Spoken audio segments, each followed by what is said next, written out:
3 invités qui viennent nous voir chaque fin de mois pour faire le bilan du mois écoulé, nous donner également des clés d'analyse pour la suite des événements à attendre sur les marchés. C'est le grand tableau de bord des marchés en compagnie de Bertrand Lamiel, le directeur général de Ports en Par Gestion. Bonsoir Bertrand. Bonsoir messieurs. Jean-François Bel, le directeur général de Cantalis. Bonsoir Jean-François. Bonsoir messieurs. Et Laurent Albi, le responsable de Next Momentum, avec nous également. Bonsoir Laurent. Bonsoir également. Ravi de vous retrouver tous les trois. Commençons par la dynamique des flux qu'on a pu observer au cours de l'été. Vous avez fait le panachage juillet-août, c'est ça, Jean-François.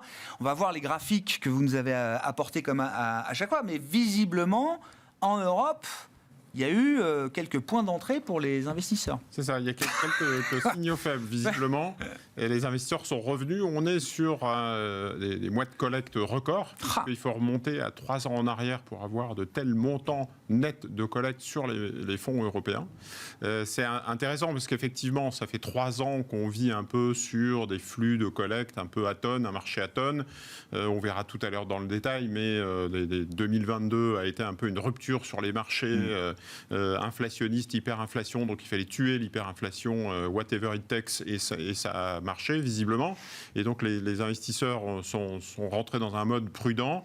Et puis là, on voit effectivement les derniers grands chiffres de collecte qui dépassent les 70 milliards sur le mois, c'est 2021, c'est l'année vaccin, c'est l'année on repart et on réinvestit et l'économie se réouvre. Alors, je ne sais pas si l'hirondelle va faire le printemps et si c'est une tendance qui s'ouvre, mais effectivement, on a l'impression que les investisseurs ont compris que l'inflation passait au second plan, qu'on rentrait dans une phase où c'était plus la croissance qui posait question, mais en tout cas, il y a une sorte d'effet domino qui commence à se mettre en place en faveur des fonds et on le verra aussi des classes d'actifs risqués. Donc il y a quelques signaux faibles sur les actions, sur l'Europe, sur les small caps qui est intéressant de disséquer. Ouais, spectaculaire, hein. Plus de 70 milliards effectivement d'euros de collecte sur les fonds distribués en Europe sur cet été juillet-août.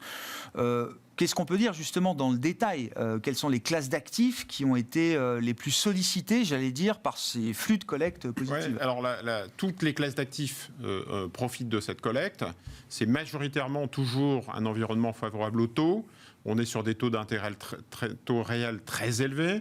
Le monétaire rapporte encore beaucoup, que ce soit en Europe ou aux États-Unis. Si on commence à expliquer aux investisseurs que les taux vont peut-être baisser, vous vous intéressez aussi aux placements obligataires. On a parlé ensemble des fonds obligataires à échéance, etc. Donc c'est 26 milliards sur le monétaire.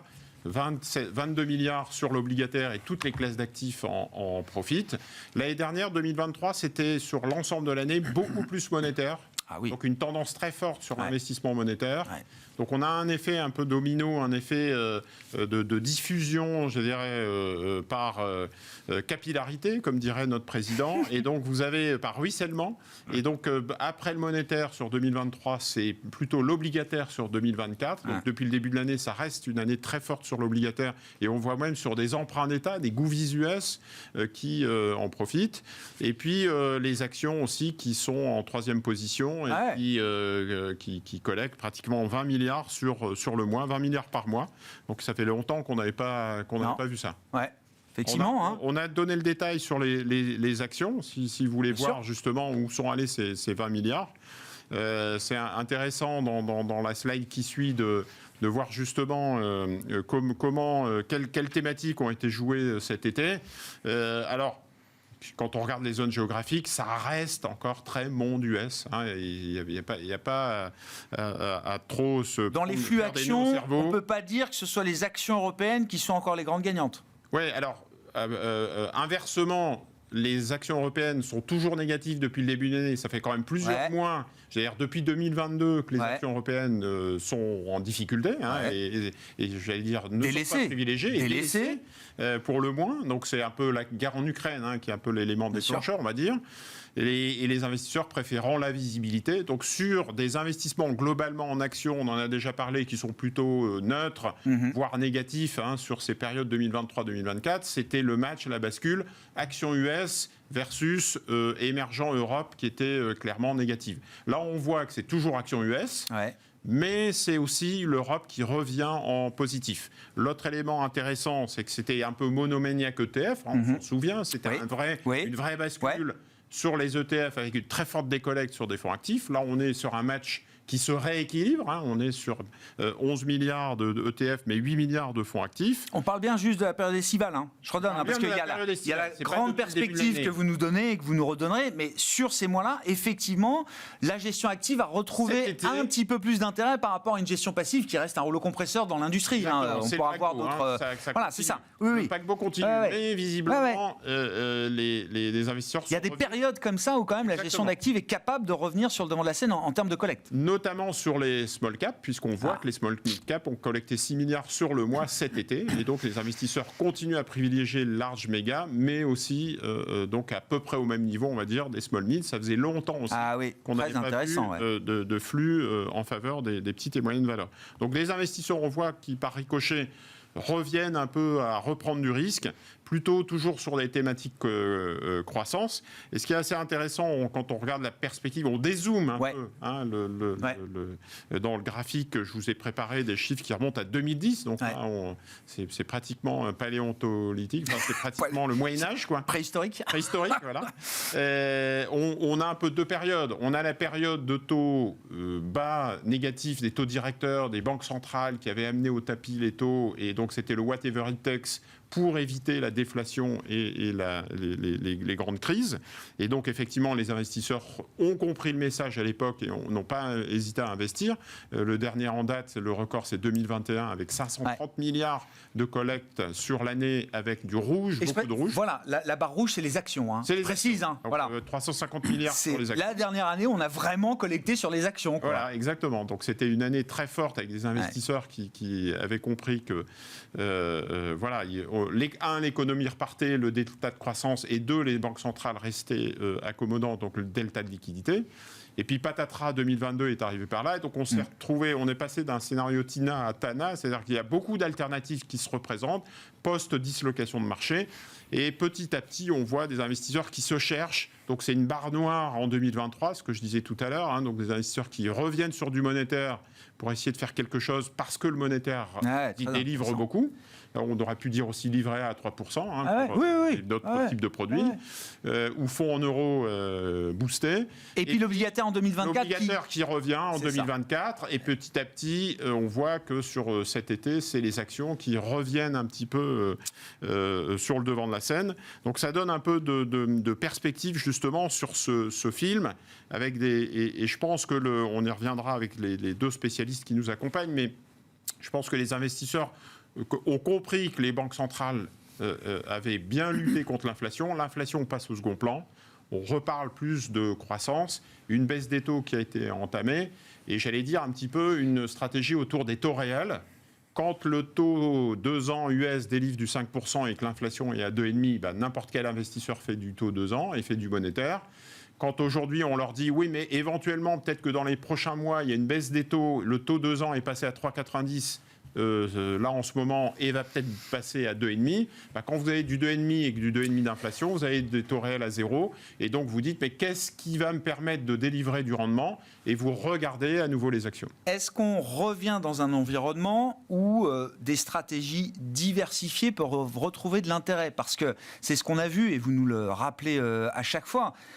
Les fonds diversifiés n'ont pas du tout été des instruments ou des stratégies plébiscitées par les investisseurs pour naviguer dans les dernières années, Covid, guerre en Ukraine. Oui, alors il y a deux inconvénients sur les fonds diversifiés qui ont été pointés par les distributeurs. C'est que d'une part, vous avez des rendements très élevés sur des taux. Donc c'est un peu la version. Il y a plein d'alternatives sur les marchés de taux, donc qu'est-ce que je vais m'embêter à faire du diversifié? Donc je reviens sur des stratégies pures. Ouais.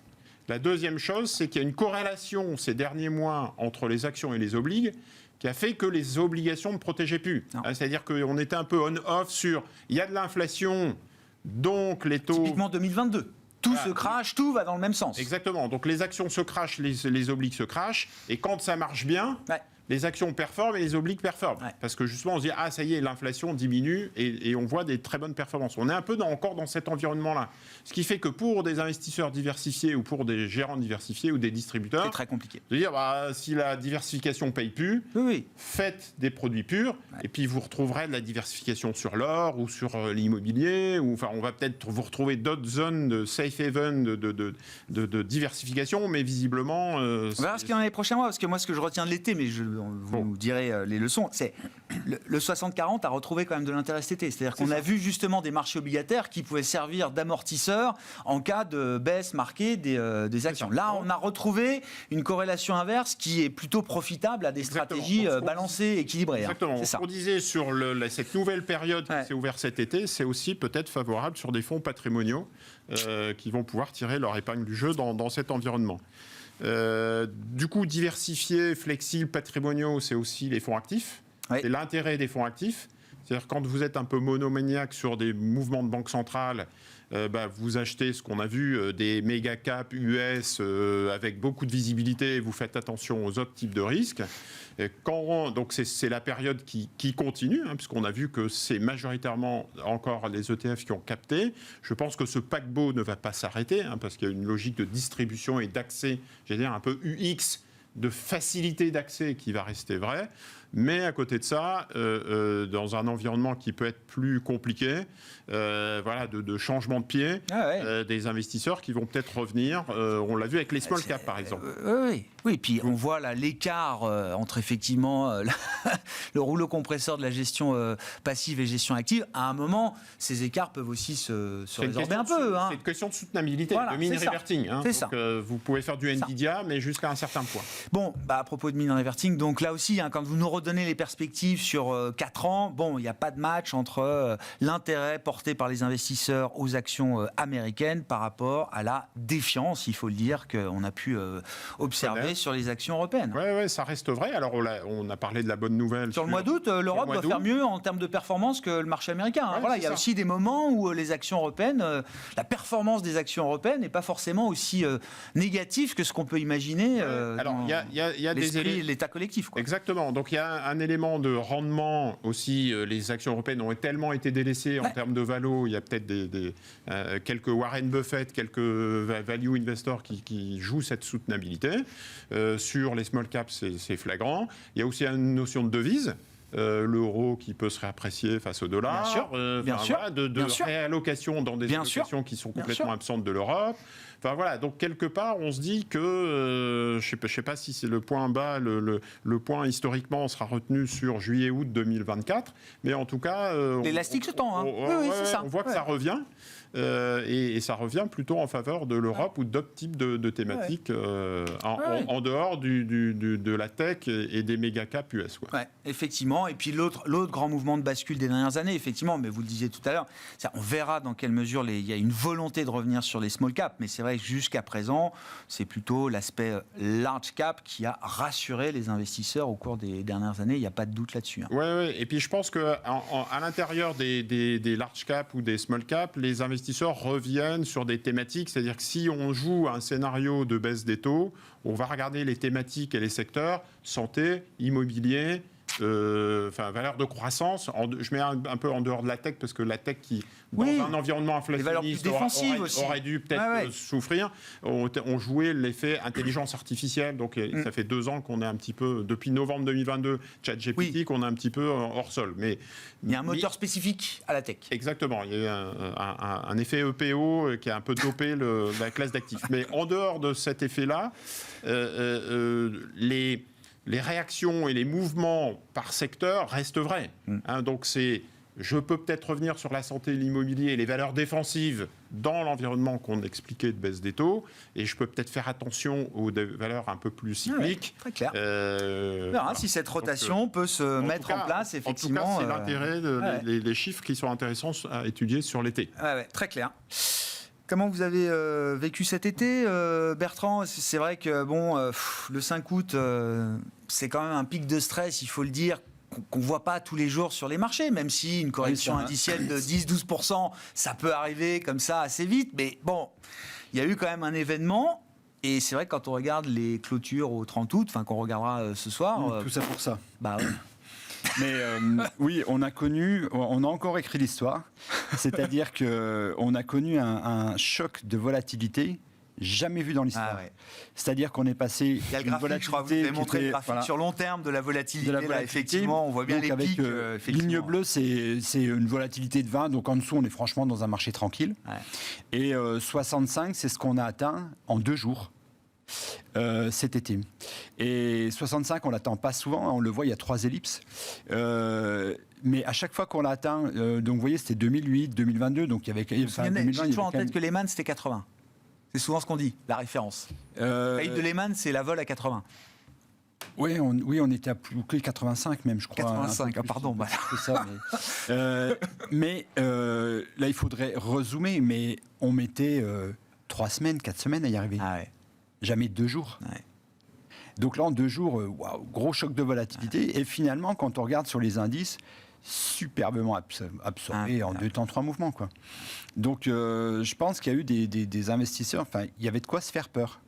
Parce qu'évidemment, quand ça arrive, toutes les mauvaises nouvelles, et on vous annonce la fin du monde, et tous ceux qui n'étaient pas dans le marché vous disent ça y est, c'est parti. Enfin bref, donc. Et puis des gestions systématiques, on sait un peu comment ça fonctionne aujourd'hui. C'est-à-dire que ce genre d'événement, ça peut créer des effets boule de neige dont on ne sait pas tellement comment ils s'arrêtent. On aurait pu avoir des événements de crédit, on aurait pu avoir des fonds qui explosent et qui font des dégâts autour d'eux, etc.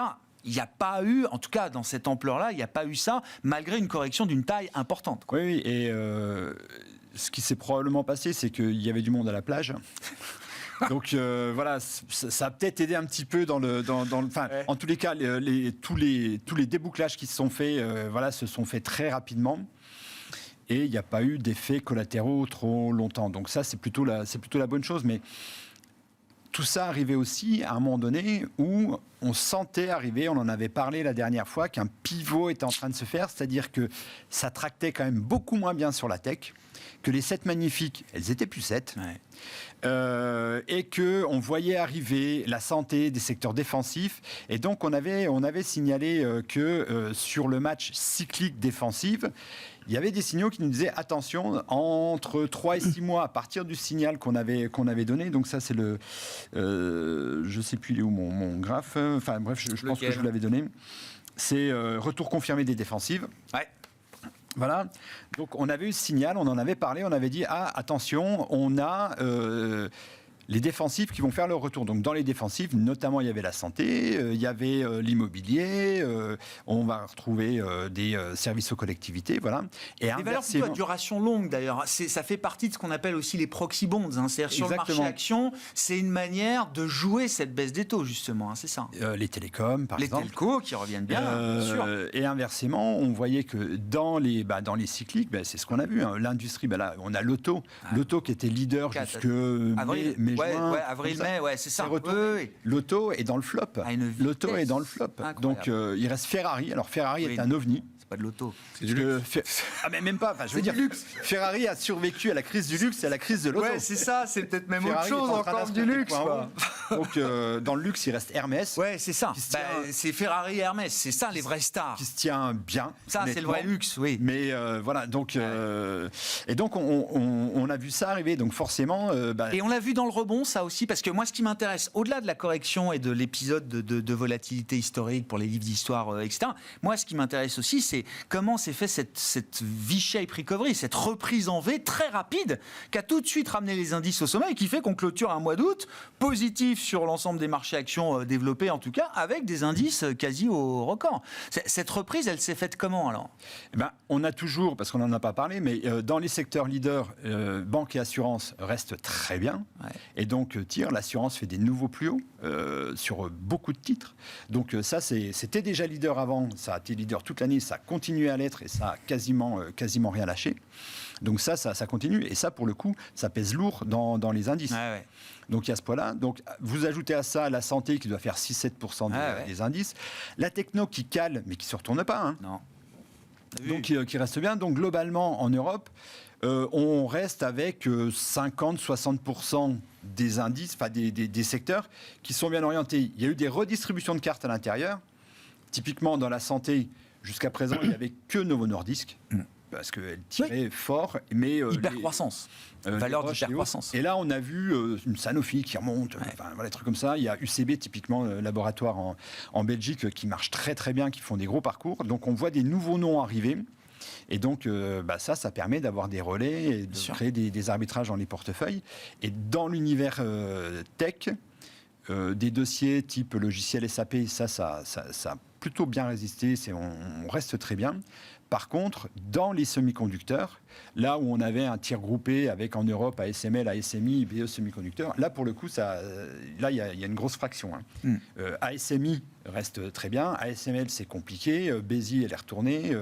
Et aux États-Unis, on avait des stars par exemple comme Superior Microcomputer qui a fait un profit warning exceptionnel. Donc on reste avec une Nvidia qui est à 140, mais si on regarde les 7 magnifiques, elles font le job, mais ça en plus. Vous avez du Microsoft plus 10, pour resituer le sujet, le S&P est à 17, le Nasdaq est à 16, donc déjà... Oui. S&P devant le Nasdaq, de pas grand-chose, voilà. Et à l'intérieur, Microsoft 10, Amazon 14, Google 16. Normal. Bien, mais pas exceptionnel. C'est ça, Alors il reste Meta à 46, et comme je le disais, Nvidia à 143, mais Tesla à moins 15. Ça se normalise. Donc ça se normalise. Le rythme de progression des bénéfices et donc le rythme de progression boursière se normalise aussi sur ces valeurs. Voilà. Et donc pareil, aux États-Unis, on voit arriver des nouveaux noms dans des secteurs divers et variés, et donc qui, eux, se font leur place sur le podium. Est-ce que c'est vraiment un marché qui reste risquonne avec ces effets de rotation? Parce que si on met ça en comparaison avec l'autre phénomène des derniers mois, qui a été quand même la baisse des taux, avec les perspectives de baisse de taux des banques centrales, là je parle des taux longs américains ou européens, on a l'impression quand même que le marché obligataire, alors je ne vais pas dire se prépare à un scénario de récession, mais en tout cas se prépare à un scénario de ralentissement de la croissance américaine notamment. Quand vous me parlez de secteur défensif sur le marché actions, je me dis que là aussi les investisseurs sont peut-être un peu plus prudents, un peu moins agressifs dans la prise de risque. Est-ce que c'est des marchés qui effectivement sont en train d'envoyer des signaux au moins d'une préparation à quelque chose de moins dynamique sur le plan macro? Est-ce que c'est un enseignement qu'on peut retirer ou pas forcément? Non, alors pas à ce stade. D'accord. Parce que, comme je le disais, on a banque et assurance qui sont quand même hyper cycliques et hyper liés au cycle, qui sont très bien orientés et qui, encore une fois, il y a des flux qui rentrent, il y a des nouveaux plus hauts et à l'appui de bonnes nouvelles. Enfin, ça se fait pas dans le vide. On a quand même eu une saison des publications qui était plutôt pas mal, notamment sur le secteur. La techno calme mais se retourne pas. Donc on garde des secteurs croissance et aussi procycliques qui vont bien. C'est vrai que dans l'industrie, là pareil, il y a diffraction. Bon, la chimie, on n'en parle pas. L'automobile, on a dit, elle s'est retournée. Donc, et la baisse des taux... des taux réels qui restent aussi positifs. Je sais pas dans quelle mesure la baisse des taux longs, c'est pas un signal négatif encore aujourd'hui. À partir du moment où on a une inflation qui est en train de baisser et à partir du moment où les banques centrales ont clairement dit je baisse mes taux ou je vais commencer à baisser mes taux, ça fait baisser le 2 ans. Donc du coup, on l'a vu sur l'écart entre le 2 ans et le 10 ans, on est en train de revenir dans des conditions plus normales. C'est-à-dire qu'on va avoir un étagement avec un 2 ans qui est avec un rendement inférieur aux 10 ans. Donc là, bon, ils sont à touche-touche, mais c'était l'inverse jusqu'à présent, ce qui n'est pas une situation normale. Donc dire que la baisse des taux longs, c'est une anticipation qui pourrait même aller jusqu'à la récession, franchement, c'est compliqué avec les données macroéconomiques qu'on a par ailleurs. C'est pas le signal qu'on a aujourd'hui. Donc ça change la donne et effectivement, ça permet à des secteurs à duration longue de revenir sur le devant de la scène parce qu'ils n'avaient pas eu le droit de citer depuis 2022. Certains dossiers qui ont eu des difficultés parce que au-delà de tout ça, il y a toujours le sujet la Chine qui cale, donc forcément quand vous avez arrimé une partie de votre croissance sur la Chine, c'est compliqué. Là-dessus, vous remettez des embargos, des politiques de rétorsion douanière, des choses comme ça, donc forcément ça complique la donne pour pas mal de gens. Et puis il y a eu typiquement sur le luxe des années exceptionnelles qui sont en train de se normaliser. Donc ça reste bien en soi si on regarde la société. Mais par contre, le titre, lui, le digère très mal, parce qu'en fait, la bourse digère mal. C'est juste un arbitrage en fonction des anticipations de croissance bénéficiaire, de la valorisation qu'on peut trouver aujourd'hui sur les marchés. Voilà, vous avez un combo où vous trouvez de la valo. Ça profite aussi à des entreprises qui sont très endettées, qui vont profiter de cette baisse des taux, versus des entreprises comme le luxe, qui sont cash riches. Donc, c'est un peu ça. Et puis qui plaçait effectivement de la trésorerie sur du monétaire très bien rémunéré, etc. Bon, ça, c'est encore le cas aujourd'hui. On verra demain. Peut-être que le monde, de ce point de vue-là, est en train de changer. Reprenons avec vous, Laurent, peut-être sur la partie obligataire. Vous venez avec des graphiques là aussi. L'aspect technique nous intéresse beaucoup dans cette analyse de marché. Ça fait 3 ou 4 mois qu'on a un mouvement de rallye obligataire et qui s'est encore poursuivi au cours du mois d'août. Alors, des taux qui baissent, quoi, pour dire les choses simplement. Alors, effectivement, les taux baissent. Alors, je fais une petite digression parce que je suis, depuis que je viens à cette émission, je suis toujours d'accord avec Bertrand. Et là, aujourd'hui, je dévie. Le consensus explose. Alors, pas du tout. Je ne vais pas du tout jouer les cascades parce que je pense qu'il n'y a pas un risque baissier très important. Mais je pense que la hausse, on l'a faite.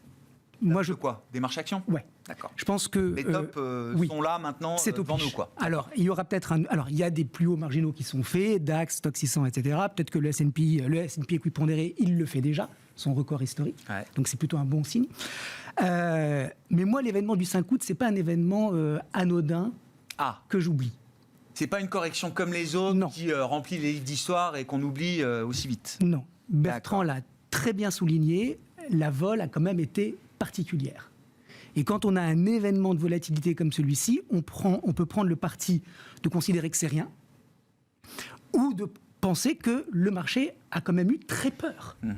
Et si le marché a eu très peur, on peut se poser la question de sa vulnérabilité et fragilité implicite, parce que s'il avait été serein, il ne se serait pas passé ce qui s'est passé. Donc il y avait déjà un climat un peu tendu. Quand on regarde les volumes sur le S&P et le CAC dans la baisse, même si tout le monde était à la plage, ce qui est vrai, les volumes sont quand même importants. Oui.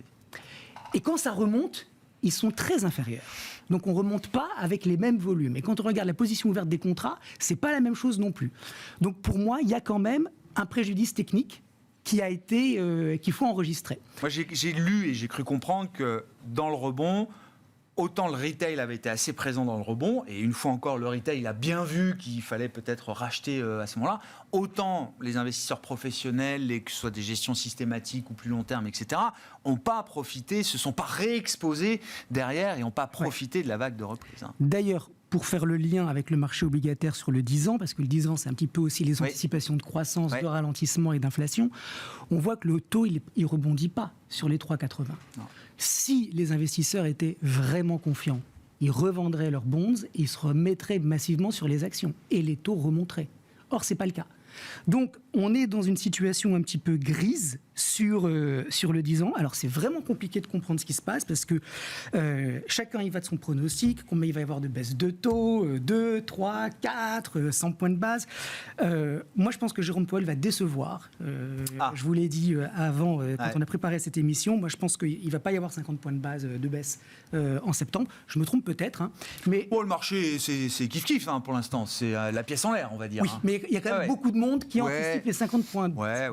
Okay. Moi, je trouve que c'est... En tout cas, le marché en anticipe 100 d'ici la fin de l'année, avec seulement 3 meetings de la Fed. Donc, soit il y a un meeting avec 50 points de base de baisse, soit il y a une baisse de taux entre deux meetings, ce qui serait peut-être encore pire. D'ailleurs, je ne sais rien. Alors, tout peut arriver, mais pour qu'il y ait une baisse de taux entre deux meetings, il faudrait qu'il se passe quelque chose. Il faut être en 2008, il faut être...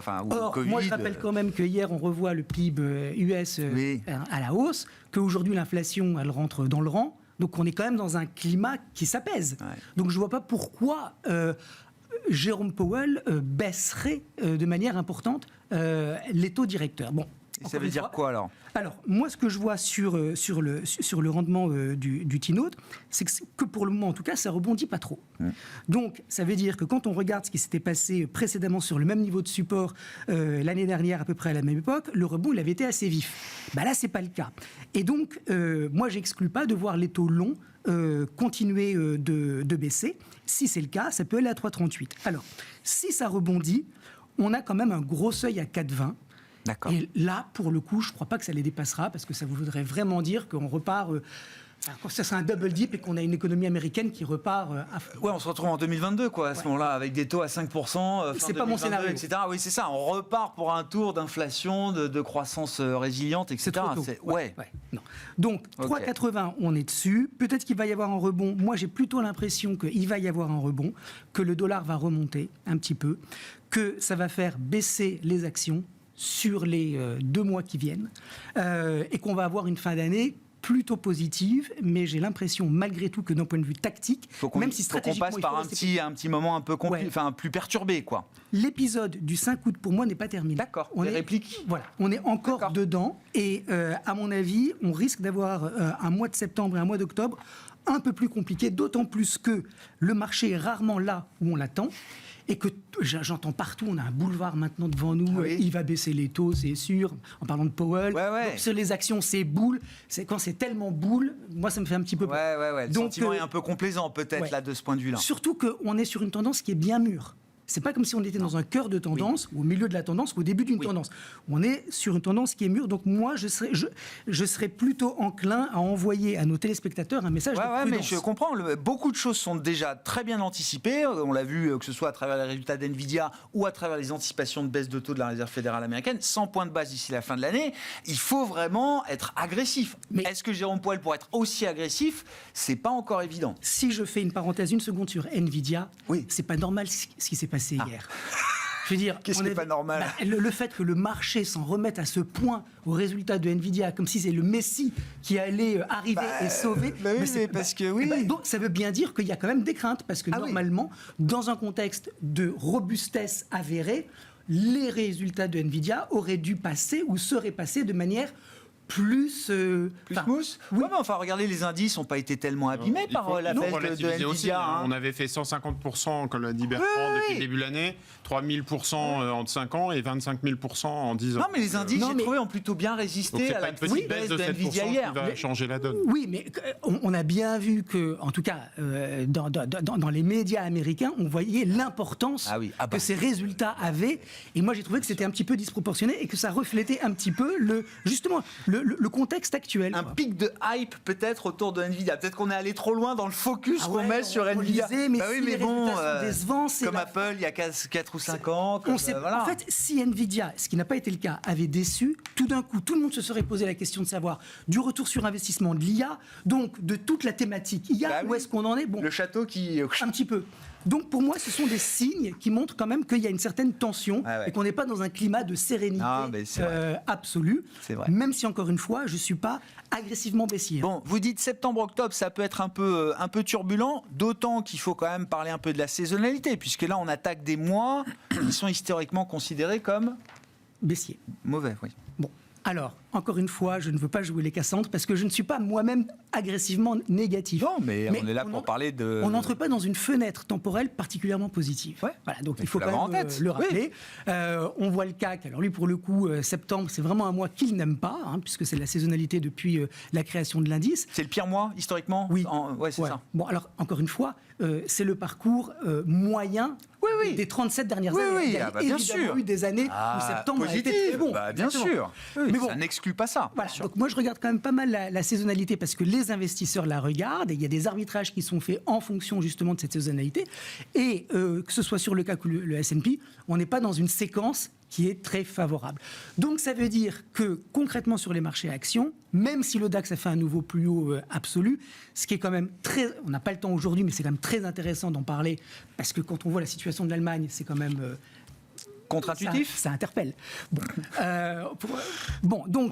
est... La différence entre les entreprises allemandes et la situation en Allemagne. Mais oui, effectivement. Donc, saisonnalité négative. Donc, ça veut dire pour moi qu'il n'y a pas forcément un risque de baisse très important. D'ailleurs, le VIX, il est bien redescendu, mais il n'est pas redescendu à 10. On n'est pas revenu à 10. Non. Autour de 16, 17. On a quand même du prime pour payer les couvertures de risque. Donc, ça veut dire qu'on est quand même dans un marché qu'on a un petit peu, en anglais, on dit frothy. Ça veut dire un petit peu fragile.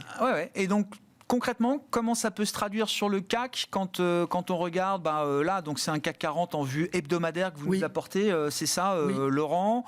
Quel est le potentiel encore peut-être de consolidation ou de correction ? Je ne sais pas s'il faut le dire comme ça. Moi, je suis négatif. D'accord. Sur le CAC 40.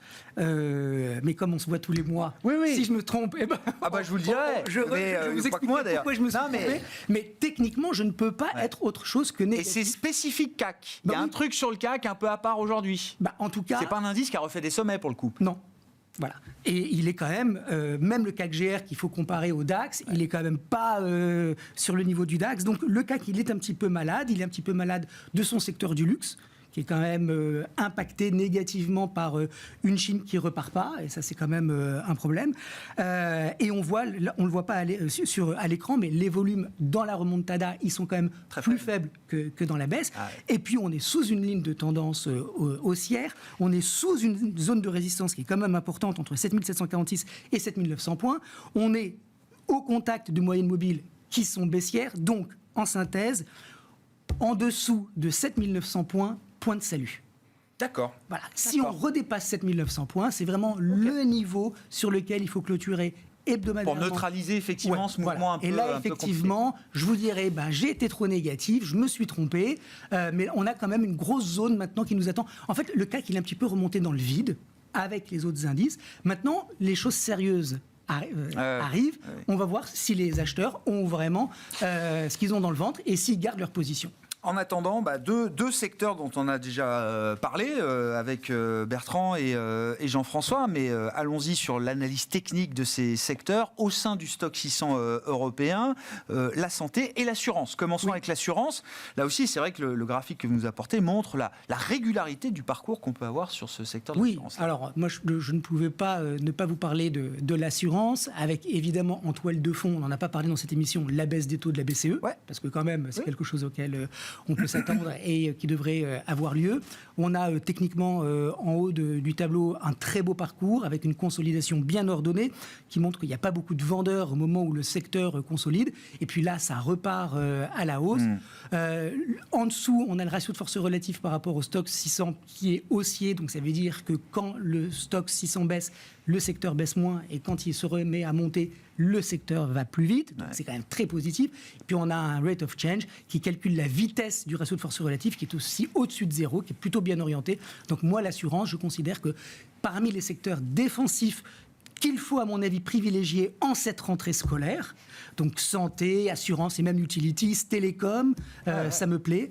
Je pense que c'est un des secteurs que je préfère le plus. Là, le consensus est plein et entier sur ces secteurs qui ont été cités par tout le monde. Et sur le secteur de la santé, là aussi, on voit d'ailleurs à peine même, il n'y a même pas eu de trou d'air au mois d'août sur ce secteur de la santé en Europe, qui a joué pleinement son rôle de valeur du secteur défensif. Voilà, donc plus haut historique. Alors il y a évidemment des stars, mais les composants du secteur, d'une manière générale, sont forts. Moi, c'est un secteur... Même stock par stock. Ouais. On est à peu près à 80% des composants qui sont dans des tendances haussières. Donc, en Europe, c'est quand même très fort. C'est pas le cas aux États-Unis. Il faut toujours le rappeler. On a vraiment deux histoires différentes. Année électorale. Peut-être que la santé américaine aime moins les années électorales aux États-Unis. Et puis, alors, quand on sait que... Depuis que Kamala Harris est apparue sur les radars des possibilités, le secteur de la santé, il souffre un peu. Genre beaucoup de politique dans la santé américaine. Exactement. Bon, donc secteur de la santé, toujours très positif, même diagnostic, tendance haussière, très linéaire, peu de vol, RSI suracheté, il y a du momentum, ratio de force relative en pleine progression, rate of change positif, il n'y a pas de... techniquement, tous les indicateurs sont bien orientés. Alors, c'est pas dire que ça va forcément continuer de monter à la même vitesse comme ces dernières semaines, ces derniers mois, mais en tout cas, c'est clairement, pour moi en tout cas, un secteur qu'il faut surpondérer dans son portefeuille. Est-ce qu'on peut dire un mot de l'or pour finir ? Oui. Bon. C'est vrai que pour le coup, c'est quand on regarde dans les médias un peu généralistes, on a parlé de l'or cet été pour indiquer qu'effectivement c'était au sommet historique et donc les médias généralistes se réveillent un peu généralement dans ces moments-là. Qu'est-ce que ça nous dit ? Est-ce que partant des records qu'on tient d'ailleurs encore aujourd'hui à plus de 2500 $ l'once, quel potentiel restant est-ce qu'on peut imaginer encore pour l'once d'or ? Alors il faut faire la différence court, moyen terme et long terme. Long terme, je reste bullish sur le gold et je pense qu'on... Long terme, c'est quoi pour vous, Laurent ? Ça veut dire 12-18 mois. D'accord. Voilà, je pense qu'on a devant nous encore un potentiel d'appréciation. Je ne serais pas surpris de voir l'or se traiter à 3000 $. Maintenant, tactiquement, sur du moyen terme, on a une sortie de range. Cette sortie de range, elle n'est pas belle, encore une fois. C'est le contrat futur octobre, avec des volumes qui baissent dans la hausse. On a plutôt envie de voir le contraire. On a des positions ouvertes qui divergent négativement. Donc, ça veut dire que si l'or nous faisait le cadeau de revenir sur les 2447 dollars, on a un point d'achat.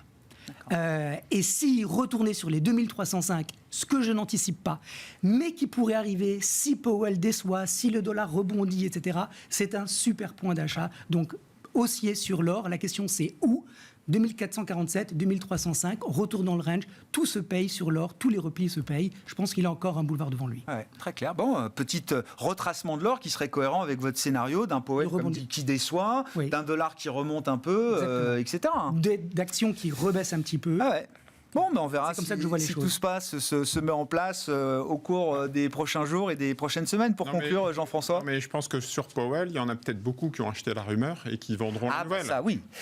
On ne peut pas dire que le débat sur les baisses de taux était un débat camouflé ces derniers mois et ces dernières semaines. Hein. Je crois qu'effectivement. Donc c'est quand même visible et donc il y aura peut-être des prises de profit ou des changements. Absolument, aussi. Toute la question, on y revient, étant de savoir pourquoi la Fed va baisser ses taux. On le sait parce que l'inflation a baissé, mais pourquoi est-ce qu'elle continuera de le faire ? Est-ce que c'est simplement pour accompagner le cycle, ou est-ce qu'à un moment il peut se passer quelque chose d'un peu plus grave, ou pour des élections, ou quelque chose d'un peu plus grave qui nécessiterait là peut-être une force de soutien un peu plus importante. Bon, on verra, tout ça est encore devant nous. Merci beaucoup messieurs, merci d'être avec nous chaque dernier vendredi du mois, vous le savez, dans Smart Bourse avec le grand tableau de bord des marchés, et à mes côtés Bertrand Lamiel, le directeur général de Ports en Part Gestion, Laurent Albi, responsable de Next Momentum, et Jean-François Bay, directeur général de Cantalis.